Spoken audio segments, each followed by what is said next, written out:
మంత్రిగల వాణి రాజ్యము తంత్రము చెడకుండా నిలిచి తరచుగా ధరలో మంత్రి విహీనుని రాజ్యము యంత్రపు కీలూడినట్లు జరగదు సుమతి.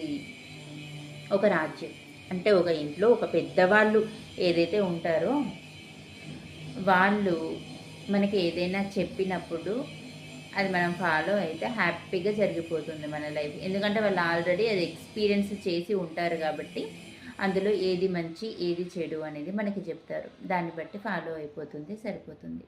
అదే ఇంట్లో పెద్దవాళ్ళు లేకపోతే మనకి ఏదైతే మంచి అనిపిస్తుందో అదే చేసుకుంటూ పోతాము. అది ఒక్కొక్కసారి బెడిసి కొట్టవచ్చు. మనం మంచి అనుకున్నది మంచినే కావాలని కాదు కదా ఎవ్రీ టైమ్. అంటే మనకి ఇన్ఎక్స్పీరియన్స్ తోటి మనం ఒక్కొక్కసారి బోల్తా పడిపోతాం. అందుకే ఇంట్లో పెద్దవాళ్ళు ఉంటే వాళ్ళని ఫాలో అవ్వండి, వాళ్ళని గౌరవించండి, వాళ్ళు చెప్పిన మాటలు వినండి. అది వాళ్ళకేం ఉపయోగపడదు, మీకే ఉపయోగపడుతుంది.